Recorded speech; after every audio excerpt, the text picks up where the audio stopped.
உயிர்த்த ஆண்டவரில் மிகவும் பிரியமான சகோதரர்களே, சகோதரிகளே, இன்றைய முதல் வாசகம் திருத்தூதர் பணியிலிருந்து எடுக்கப்பட்டது.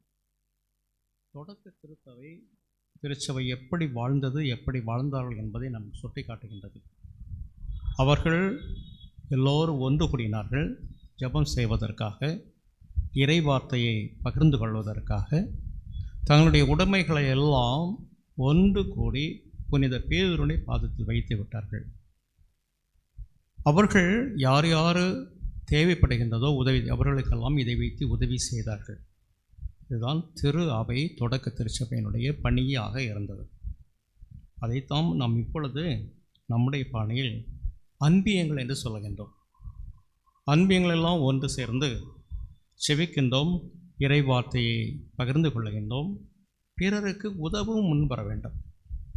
ஒரு மறை மாவட்டத்தில் அன்பியத்தில் இருந்த ஒரு சகோதரிக்கு ஹார்ட் ப்ராப்ளம். அவர் ஏழை குடும்பத்தை சார்ந்தவர்.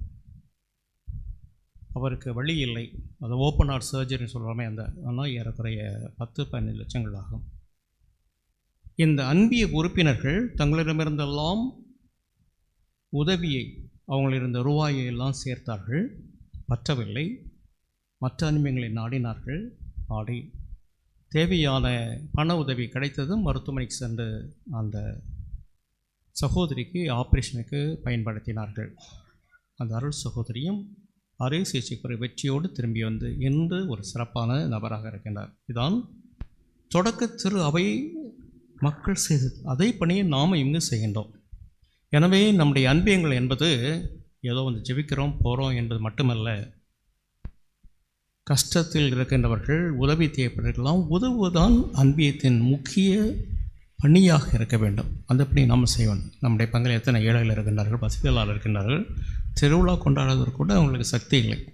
அவர்களெல்லாம் தேர்ந்தெடுத்து நாம் உதவி செய்கின்ற பொழுது நாம் உண்மையான திரு அவையாக இருக்கின்றோம், தொடக்க திருச்சபையை நாம் பிரதிபலிக்கின்றோம் என்பதை நாம் மறக்க வேண்டாம். இன்றைய நற்செய்தி வாசகத்தில் இறைவன் காட்சியளித்தார் மக்தலேல் மரியாளுக்கு. காட்சியளித்த பிறகு அவருடைய வாழ்க்கை மாற்ற பெற்றது. ஒரு புதிய மனிதராக மாறிவிட்டார். நம்முடைய வாழ்க்கையிலும் நாம் உயிர்த்தாண்டவை சந்திக்கிறோம். எங்கே சந்திக்கிறோம்? திருப்பலியில் சந்திக்கின்றோம், நற்கருணையில் சந்திக்கின்றோம், விவிலியத்தை படிக்கின்றவர்கள் சந்திக்கின்றோம், அருள் அடையாள கொண்டாட்டங்கள் சந்திக்கின்றோம். அந்த சந்தித்த ஆண்டவர்கள் அதற்கு பின்பு நம்முடைய வாழ்வு மாறி இருக்கின்றதா? தவக்காலத்தில் 40 நாட்கள் நாம் பல பக்தி முயற்சியில் ஈடுபட்டோம், உண்ணா நண்பர்கள் இருந்தோம். இவையெல்லாம் செய்தும் நாம் பழைய மனிதனாகத்தான் இருக்கின்றோமா அல்லது பழைய பாதையில் சென்று விட்டோமா என்று சிந்தித்து பார்ப்போம். பழைய மனிதராக நாம் வாழ்ந்தால் நாம் தவக்காலத்தை சரியாக பயன்படுத்தவில்லை. புதிய மனிதராக யார் யாரெல்லாம் இயேசுவை சந்தித்தார்களோ அவர்களெல்லாம் மாற்றம் பெற்றார்கள். நம்முடைய பாதுகாவலி மக்தலேல் மரியாள் அதே போன்று சக்கையூஸ் அவரும் அந்த பணியை செய்தார். உயிர்த்த ஆண்டவர் இயேசு கொடுத்த கட்டளை என்ன? உலகமெல்லாம் சென்று நற்செய்தி அறிவியுங்கள். இது நம்முடைய கடமை. இயேசுதான் உண்மையான ஆண்டவர், இயேசுதான் உண்மையான மீட்பர், இயேசுதான் மெய்யன் கடவுள், இயேசுதான் நம்மை வழிநடத்துகின்றவர் என்ற உயிர்த்தெழுந்து நம்முடைய பாவங்களுக்கு மன்னிப்பு கோரினார் என்பது செய்தியை நாம் மற்ற மக்களுக்கு அறிவித்து கொண்டே இருக்க வேண்டும். இது நம்முடைய பணி. பேதுருவுடைய வாழ்க்கையில் பாருங்கள், இயேசு உயிர்த்தெழுந்த பிறகு போதித்தார்.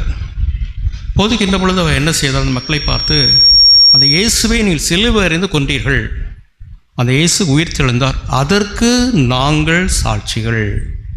அதற்கு நாங்கள் சாட்சிகள். சாட்சிகள் என்று சொல்கின்ற பொழுது 3 உண்மைகளை முன் வைக்கின்றது. ஒன்று, இயேசுவை அறிந்திருக்க வேண்டும், இயேசுவை அறிவிக்க வேண்டும், இயேசுவுக்காக உயிர் தியாகம் செய்ய தயாராக வேண்டும். இந்த 3ம் திருத்தூதர்கள் மிக சிறப்பாக செய்தார்கள். திருத்தூதர்கள் இயேசுவை நன்றாக அறிந்திருந்தார்கள். அவரோடு 3 ஆண்டுகள் வாழ்ந்தார்கள். இயேசுவை நன்றாக அறிந்தார்கள். இயேசுவாகவே மாறிவிட்டார்கள். என அடுத்ததாக அந்த இயேசுவை அறிந்த பிறகு நற்செய்தி அறிவிக்க சென்றார்கள். அறிவித்த பிறகு இயேசுவுக்காக மறை சாட்சிகளாக மாறினார்கள். எடுத்துக்காட்டாக நம்முடைய தாயத்துக்கு வந்த தோமையார், அவர் இந்தியாவுக்கு வருகின்ற பொழுது அவருடைய நிலைமை எண்ணி பாருங்கள். சுத்தமாக யாரையும் தெரியாது, டிஃப்ரெண்ட் கல்ச்சர், உணவு வகைகள் வித்தியாசம், பழக்க வழக்கங்கள்லாம் வித்தியாசம், எங்கு செல்வது எங்கு ஆரம்பிப்பது என்று தெரியாமல் இருக்கும். ஒன்று அவருக்கு நன்றாக புரிந்திருக்கும், அவர் நாட்டை விட்டு நம் நாட்டிற்கு வருகின்ற பொழுது திரும்பி போக மாட்டேன், இங்கே தான் நான் வாழ்வேன், இங்கே தான் சாவேன். வந்தார், எல்லா இடங்களிலும் நற்செய்தி அறிவித்தார். அப்படி என்றால் முதல் நூற்றாண்டிலிருந்து திரு அவை ஆண்டவரை பற்றிய திருச்சபையை பற்றிய எண்ணங்களெல்லாம் நமக்கு போதித்தார். மற்ற ஐரோப்பிய நாடுகளுக்கு பருவதற்கு முன்பாக நமது நாட்டில் திரு அவை வளர்ந்து ஆரம்பித்து விட்டது. நம்முடைய கிறிஸ்தவ மதம் தொடங்கி ஏறக்குறைய 2026 ஆண்டுகள் ஆகிவிட்டது. நம்முடைய பெர்சன்டேஜ் எவ்வளோ தெரியுமா? 1.5% தான் நம்முடைய கிறிஸ்தவர்கள். ஆனால் நம்முடைய எதிரிகள் என்ன சொல்கிறாங்க? இவ்வளோ மனமாற்றம் செய்கிறார்கள். அப்படி மனமாற்றம் செய்திருந்தால் ஏறக்குறைய 50 விழுக்காடு இருக்குமே. நாம் மனமாற்றம் செய்யவில்லை, மாறாக இயேசுவை அறிவிக்கின்றோம். மனமாற்றம் என்பது கடவுளை சார்ந்தது. முஸ்லீம்ஸ் நண்பர்களுடைய பெர்சன்டேஜ் 20%. ஏன் நாம் இன்னும் 1.5 இருக்கின்றோம் என்றால், நாம் இன்னும் நம்முடைய கடமையை நற்செய்தி அறிவிக்கின்றபடி சரியாக செய்யவில்லை. நம்மிடத்தில் இருக்கின்ற கட்டமைப்புகள், ஸ்கூல்ஸு, காலேஜஸ்ஸு, அருள்வாழ்வு இல்லங்கள், நலவாழ்வு இல்லங்கள், எப்படி ஏராளமான நிறுவனங்கள் இருந்தும் நாம் ஏராளம் பேருக்கு நாம் கல்வியறிவு கொடுத்தும் நாம் இன்னும் ஏறவில்லை, விசாரச்சரத்தில் ஏறவில்லை என்றால் நாம் எல்லோரும் ஒரு விதத்தில் குற்றவாளிகள். எனவே இயேசுவை அறிவிக்க வேண்டியது நம்முடைய கடமை. அந்த இயேசுவை அறிவிப்பதற்கு முன்னால் இயேசுவை பற்றி நாம் அறிந்திருக்க வேண்டும். நம்முடைய இயேசுவை அறிவதற்கு ஆலயத்துக்கு வரும் பொழுது மறைவர்கள் மூலமாக வாசகங்கள் மூலம் நாம் இயேசு அறிகின்றோம். வீடுகளிலே நற்செய்தி அறிவிக்கின்ற பொழுது, நற்செய்தியை படிக்கின்ற பொழுது இயேசுவை அறிகின்றோம். இவ்வாறு பல கோணங்கள் அறிகின்றோம். மறைக்கல்வி, அன்பியங்கள், பக்த சகல் மூலமாக இயேசுவை அறிந்திருக்கின்றோம். அந்த இயேசுவை நமக்காக வைத்திருப்பது தவறு. அந்த இயேசுவை பிறருக்கு அறிவிக்க வேண்டும். இதே நற்செய்தியில் வாசிக்க கேட்டோம், உலகமெல்லாம் சென்று நற்செய்தி அறிவிங்கள், அறிவித்து கொண்டே இருங்கள் என்று இயேசு சொன்னார். உலகம் முடிகின்ற எனக்கு சாட்சிகளாக இருங்கள் என்று சொன்னார். எனவே அறிந்த நாம் இயேசுவை நாம் பிறருக்கு அறிவிக்க வேண்டும். முதலாக நம்முடைய எடுத்துக்காட்டுன வாழ்வு மூலமாக இயேசு அறிவிக்க வேண்டும். மதர் தெரேசா உயிரோடு வாழ்ந்த பொழுது அவள் எங்கு சென்றாலும் எந்த மதத்தை சார்ந்தவங்க ஓடி வந்து காலில் முட்டி போட்டு ஆசீர்வாதம் வாங்குவாங்க. ஏன்? அந்த அம்மையார் தான் வணங்குகின்ற கடவுள் இயேசுவை பிரதிபலித்தார்கள். நம்முடைய வாழ்வும் அப்படித்தான் இருக்க வேண்டும். நம்மை சார்ந்தவர்களோ சாராத நம்மை பார்க்கின்ற பொழுது என் உண்மையான கிறிஸ்தவர் என்று சொல்லுகின்ற அளவுக்கு நம் வாழ்க்கை அமைந்திருக்க வேண்டும். அந்த வாழ்க்கை எங்கேருந்து ஆரம்பமாகணும்? குடும்பத்திலிருந்து ஆரம்பமாகணும். பெற்றோர்கள், பெரியோர்கள், தாத்தா பாட்டிகள் உங்களுடைய எடுத்துக்காட்ட வாழ்வின் மூலமாக உங்களுடைய பேர குழந்தைகளுக்கு இயேசுவை அறிவிக்க வேண்டும். எத்தனை பேர் அதை செய்கிறோம்? வீடுகளில் எத்தனை பேர் குழந்தைகளுக்கு மறைக்கல்வி கற்றுக் கொடுக்குறோம்? எத்தனை பேர் சேர்ந்து ஜெபிக்கின்றோம் என்று நான் சிந்தித்து பாருங்கள். ஞாயிற்றுக்கிழமை வந்த உடனே பெற்றோர்கள் என்ன சொல்கிறாங்க? குழந்தையை பார்த்து, இந்த ஞாயிற்றுக்கிழமை நீ உடனே திருப்பலிக்கு செல், டைமோடு போகணுன்னு சொல்கிறாங்க. அந்த குழந்தை நம்முடைய அப்பா அம்மா சொன்னாங்கன்னு சொல்லி ஆலயத்துக்கு வருகின்றது. வந்த பிறகு பார்க்கின்றது, அம்மா லேட்டாக வர்றாங்க, அப்பா வரவே இல்லை. அப்பா என்னை மிரட்டினார், உதைத்தார், கோயிலுக்கு போனால் அவர் வரவே இல்லை. அப்படி என்றால் அந்த குழந்தைய உள்ளத்தில் என்ன தாக்கத்தை ஏற்படுத்தும்? எப்படி வேணாலும் வாழ்ந்துக்கலாம். எனவே இந்த பெற்றோர்கள் அந்த குழந்தைகளோடு ஆலயத்துக்கு பங்கெடுக்கின்ற பொழுது ஆட்டோமேட்டிக்காக இயல்பாகவே அந்த குழந்தை ஆன்மீக வாழ்வில் வளர்கின்றது. நம்முடைய குழந்தையுடைய கல்வி வளர்ச்சிக்காக எத்தனை முயற்சிகள் எடுக்கிறோம், நல்ல கல்லூரியை தேர்ந்தெடுக்கிறோம், நல்ல பள்ளியை தேர்ந்தெடுக்கிறோம், அப்ளிகேஷன் வாங்குவதற்காக லைனில் நிற்கிறோம், வெயிலில் நிற்கிறோம், நின்று குழந்தையை நாம் சேர்க்கின்றோம். இது உங்களுடைய கடமை.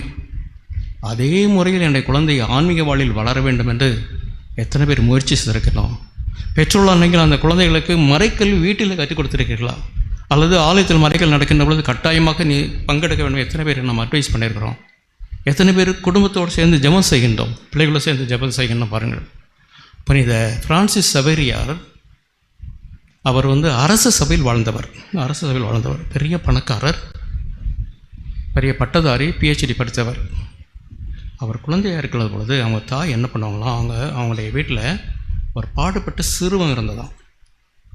அந்த சிறுவத்தை நம்முடைய பாடுபட்ட சிறுவன் இயேசுனுடைய வாழ்க்கை வரலாறு அவ்வப்பொழுது அடிக்கடி சொல்லி சொல்லி சொல்லி அந்த குழந்தையாக இருந்த பிரான்சிஸ் அவருக்கு பெரிய தாக்கத்தை ஏற்படுத்தியது. அவர் படித்து பட்டம் பெற்று பேராசிரியராக வருகின்ற சமயத்தில் அந்த பெற்றோருடைய தாக்கத்தினால் அவர் ஒரு வேத போதகராக இந்தியாவுக்கு வந்தார். பெற்றோர் தான் முக்கிய காரணம். புனித அந்தோனியாரை பற்றி நீங்கள் கேட்கின்ற பொழுது, அவருக்கு புதுமையில் சேர்ந்த வரம் எப்படி என்று கேட்டால் அவர் சொல்வாராம், என்னுடைய பெற்றோர்கள். ஏனென்றால் தொடக்கத்தில் நான் குழந்தையாக இருந்த பொழுது என் பெற்றோர்கள் எனக்கு நற்கருணை பற்றி எடுத்து சொன்னார்கள், எனக்கு நற்கருணை பக்தியை கொடுத்தார்கள், இறை வார்த்தை கொடுத்தார்கள். அதை நான் படித்தேன், நற்கருணை சந்தித்தேன். ஆகவே அந்த ஆண்டவர் எனக்கு புதுமை செய்த வரத்தை கொடுக்கின்றார். அப்படின்னா ஒரு குழந்தை நல்லவனாகவோ கெட்டவனாகவோ, ஒரு ஆன்மீகவாதியாகவோ விசுவாசம் இருந்த குழந்தையாக இருப்பதற்கு காரணம் பெற்றோர்கள். இதை நீங்கள் மறக்கவே கூடாது. இறுதி வாழ்வின் போது இறைவன் நம்மிடம் கணக்கு கேட்பார். உங்களுக்கு ஒரு குழந்தை கொடுத்தேன், 2 குழந்தை கொடுத்தேன், எப்படி வளர்த்தீர்கள், எப்படி ஞான வாழ்க்கையில் அந்த குழந்தைக்கு நீங்கள் எடுத்துக்காட்ட ஆதரவாக இருந்தீர்கள் என்றால் நிச்சயமாக கடவுள் கேட்பார். எத்தனை பேர் குழந்தைகள் இல்லை, குழந்தைகள் கொடுத்து நமக்கு நாம் இவ்வாறு செய்ய வேண்டும். இவ்வாறு நாம் நற்செய்தியை அறிவிக்க கடமைப்பட்டு இருக்கணும். நற்செய்தி அறிவிக்கின்ற பொழுது இப்போ இருக்கிற சூழலில் நற்செய்தி அறிவித்து பெரிய சவால் கஷ்டங்கள் நம்மளை பார்த்தாலே ஆட்டோமேட்டிக்காக மனமாற்றம் செய்கிறவன் என்று நம்மளை வெறுப்பார்கள். அதை பற்றியெல்லாம் நாம் கவலையே படக்கூடாது. நற்செய்தி அறிவித்து கொண்டே இருக்கு. அதற்கு எடுத்துக்காட்டுகள் நம்முடைய பிரான்சிஸ் சேவியர் அவர்கள். இந்த செவேரியார் அவர் எல்லா பட்டங்களையும் விட்டுவிட்டு அரச மாளிகையில் வாழ்ந்த அந்த சொகுசு வாழ்க்கையை விட்டுவிட்டு அவர் நமது தாயகம் வந்தார். கடலோர பகுதியில் நற்செய்தி அறிவித்து ஏராளமான மக்களை மனம் மாற்றினார். 4000-5000 மைல்கள் நடந்து சென்றார். இப்போனா நம்ம ஈஸியாக போயிடலாம், கார் இருக்குது, பஸ் இருக்குது, ஸ்கூட்டர் இருக்குது, ரோடுகள் நல்ல. அந்த காலத்தில் ரோடு கிடையாது, ஒன்றும் கிடையாது.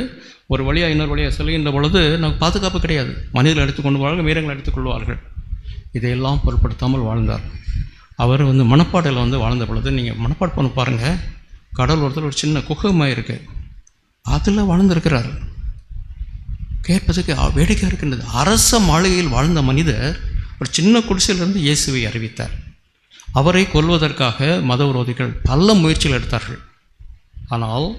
அதனால் அதை பற்றி கவலையும் படவில்லை. அவர் எங்கே தங்கியிருப்பார், ஒரு நைட்டில் அந்த குடிசைக்கு தீயை கொளுத்தி விட்டுருவாங்களாம், தப்பிடுவார். ஒரு முறை அவரை அடிப்பதற்காக கொல்வதற்காக மத விரோதிகள் வந்த பொழுது இரவில் ஒரு பக்கத்தில் ஒரு மரம் இருந்து ஏறி ஒளிந்து கொண்டார். அவங்க அங்கேயும் பார்த்தாங்க, அவர் இல்லை. இரவு முழுவதும் அந்த பகைகள் இருந்தார்கள். காலையில் அண்ணன் வெளியே சென்றார்கள். அவள் போன பிறகு இவர் இறங்கி வந்தார், கீழே இறங்கி வந்தார். இறங்கியது முணுமுணுக்கவில்லையே. நாம் என்ன சொல்லியிருப்போம், நான் என் குடும்பத்தில் எப்படி வாழ்ந்திருப்பேன், என்ன சொகுசு வாழ்க்கை, இப்படி மாட்டிக்கிட்டேன்னு சொல்லவில்லை. ஒன்று நடக்காத மாதிரி நற்செய்தி அறிவித்து கொண்டே சென்றார். அன்புக்குரியவர்களே, அவர் நற்செய்தி அறிவித்தால்தான் இன்று நீங்கள் நானும் கிறிஸ்துவாக இருக்கின்றோம். அந்த பணியை நம்மிடம் கொடுத்திருக்கின்றார். அந்த பணியை நாம் சிறப்பாக செய்யணும். உலகமெல்லாம் சென்ற நற்செய்தி அறிவிங்களிலிருந்து உயிர்த்தாண்டவர் சொன்ன அந்த செய்தியை, அந்த கட்டளையை நாம் சிறைமேற்கொண்டு நாம் செயல்பட வேண்டும். இவ்வாறு பல புனிதர்கள், நமது மண்ணை சார்ந்த புனித தேவசகாயம் அவர்களுடைய வாழ்க்கை பாருங்கள். இந்து சமயத்தை சார்ந்தவர். அவர் எங்கே வந்தார், இந்த அரச சபையில் அவர் ஒரு அதிகாரியாக இருந்தார், உயர்ந்த பதவியில் இருந்தார். இயேசுவை அறிந்தார், இயேசுவை கேட்டார், நற்செய்தியை அறிந்தார், கிறிஸ்துவ மதத்தை அறிவிக்கொண்டார். கிறிஸ்துவ மதத்தை தழுவுவதால் அந்த அரசன் சும்மா இருக்க மாட்டான் என்று நல்லா தெரியும். அவரை கொடுமைப்படுத்தினார்கள். அவரோட பட்ட கொடுமைகளெல்லாம் சொல்லி மாளாது. மரத்தில் வச்சு கட்டி அடித்தார்கள், உணவு கொடுக்க மாட்டார்கள், வெயிலில் நிற்க வைப்பாங்க, குதிரையில் ஏற்றி அடித்து தெருவாக கொண்டு செல்வார்கள். இவ்வளோ பல அக்கிரமங்களை செய்தார்கள். அந்த மனிதர் இயேசுவை மறுதளிக்கவே இல்லையே. அதுவும் எத்தனை வருஷம், ஒரு சில ஆண்டுகள் தான் அவர் கிறிஸ்துவ மதத்தை தழுவியிருந்தார். அந்த அளவுக்கு விசுவாசத்தில் இருந்தார். அன்புக்குரியவர்களே, அந்த பணியை செய்ய நாம் கடமைப்பட்டு இருக்கிறோம். இவர்களெல்லாம் நமக்கு முன் உதாரணம். இவர்களெல்லாம் வாழ்க்கையில் ஏற்றுக்கொண்டு உள்வாங்கி கொண்டு நாமும் நற்செய்தி அறிவிப்போம், இயேசுவை அறிவிப்போம். ஓப்பனாக செய்ய வேண்டாம், அட்லீஸ்ட் குறைந்தபட்சம் நம்முடைய எடுத்துக்காட்டுன்னு வாழ்வதன் மூலமாக. இதற்கு நல்ல எடுத்துக்காட்டு CSI. பிற சபைகளை பாருங்கள், எல்லா இடத்துலையும் நிற்பாங்க. அங்காடியில் இருப்பாங்க, மீன் கடையில் நிற்பாங்க, தெரு ஓரத்தில் நிற்பார்கள், சினிமா தியேட்டர் முன் நிற்பார்கள், நற்செய்தி அறிவித்து கொண்டே இருப்பார்கள். யார், சின்ன குழந்தைந்து பெரியவங்க. ஒருவேளை அவருடைய அறிவிக்கும் முறை கொஞ்சம் கொச்சையாக இருந்தாலும் நாம் அந்த முறையில் செய்கின்றோமா, குறைந்தபட்சம் நம்முடைய குடும்பத்தில் செய்கிறோமா என்று சிந்தித்து பார்ப்போம். எனவே இறைவன் நமக்கு இந்த பணியை கொடுத்திருக்கின்றார், நம்மை காப்பாற்றிருக்கின்றார். ஆகவே தொடர்ந்து இந்த பணியை நாம் செய்வோம். ஆலயத்தில் ஒரு வேலை நடக்கின்ற பொழுது அதற்கு நாம் உதவுகின்ற பொழுது இறை நம்மை அதையும் நற்செய்தி அறிவிப்பு பண்ணி, இப்போ நன்கொடையாளர்கள் கொடிக்கம்பம் கட்டுவதற்காக இருக்கின்றனர், அவர்கள் நற்செய்தியார்கள். எனவே எதை பிரதிபலனை எதிர்பார்க்காமல் செய்கின்ற பணி நற்செய்தி பணி. அதை செய்ய வேண்டும் என்று இறைவன் என்னை விரும்புகின்றார். ஆமென்.